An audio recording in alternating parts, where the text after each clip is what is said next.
Thank you so much, guys. I will start. Thank you. I'll start with a questionnaire. So who knows what's the common thing to Bob Dylan, the Beatles, and Adele? I know that's a question you were waiting for the whole day. Well, they all started in front of sparse audiences. I'm sorry? They're British? As you can hear by my accent. Liverpool. Yeah, except for two of them. So, and it's not about me. We're going to be in front of the huge audiences, but you're going to be the internal ring. And I appreciate you guys. You're the tough ones. You're the ones I wanted to speak in front of. So thank you so much. We're Ray Security. And my name is Ariel, named after the Little Mermaid. And I came in here today to say, no, we're look-alike, don't we? I know. It's the long fin. I know, the long fin, the tail, I know. And I came in here today to tell you all that data security is broken. I'm going to share why I think so. I'm going to share some war stories.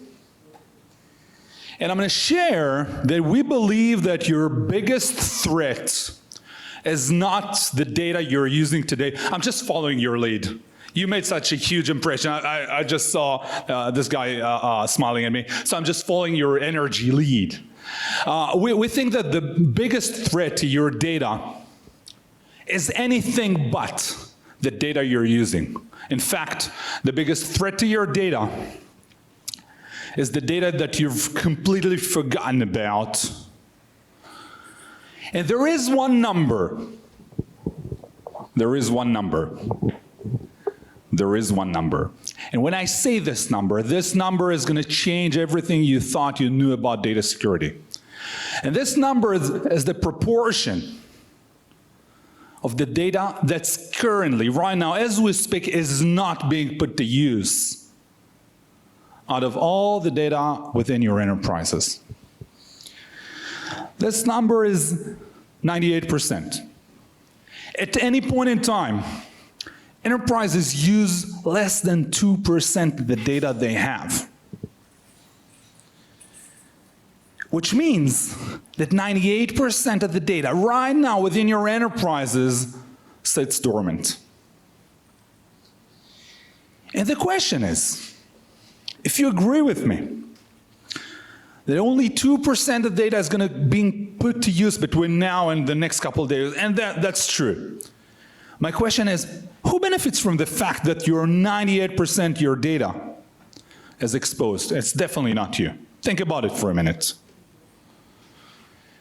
And the reason I know that is that this isn't my first rodeo. 6 years ago, I sold my data security company to NetApp. It was a great data security company. We found so many things for people in their data. And one time, I jumped on a call with a French CISO, and I was super cocky because I was the shiny cyber guy within a storage enterprise. And I was like, hey, we found so many things in your data. And this guy looks at me and says, Ariel, what'd you do to me? And I was like, what'd I do to you? And he tells me, you found 500,000 alerts in my data. And I was like, sure, they're all true. And he's like, yeah, they're all true, I know that. I feel as if I'm in the control room, the 3 Mile Island, with the entire thing flashing in front of me, and my reactor is going to melt down. Would you please tell me where the bloody hell my real problems are? And then I realized this is where I had an epiphany. And the epiphany was that even if you have, look at these folks sitting reading their books, even if you have so much data around you, at any point in time, you only read one book. And Ray Security is all about understanding what the next page you're going to turn is and eliminate the unnecessary exposure. This is what we do. We do this by predicting the 2% versus the 98%. Predicting what the next piece of data you're going to access versus the data you're definitely not going to access anytime soon, and applying a differentiated security policy to both these cohorts of data. On the screen, you will find a tiny green bar.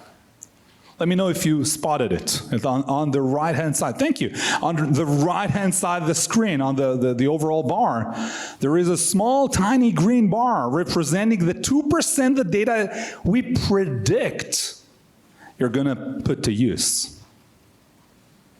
And we allow enterprises to apply a differentiated, this is the tiny piece of data, we'll allow enterprises to apply a differentiated security policy to the green data versus the red data, and to automatically apply the least privilege principle for the first time at the scale of petabytes of data in a way that reduces your data exposure, your compliance risk, your breach risk, your leak risk by over 90%. We do this by allowing security teams to just check boxes, providing them with a unified system that works end-to-end, both on-prem and cloud, structured and unstructured data, with the same unified policy that's applied dynamically and automatically.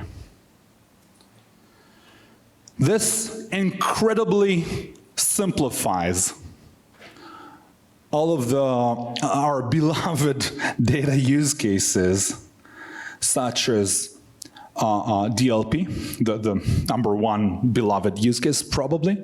Everybody loves DLP, who doesn't? Overall reduced data exposure, things like insider risk, questions like what do my Copilot and my agentic AI accesses become very simple. They access what you allow them to access. Here is a security policy. And it even simplifies things like ransomware protection and helps with reducing data costs. That's everything I had to share with you. I know that this last slide is the one thing that stands between you and going home. I want to congratulate you guys because you made it through the entire evening. I hope this last session kept you intrigued. I hope it gave you some new things to think about.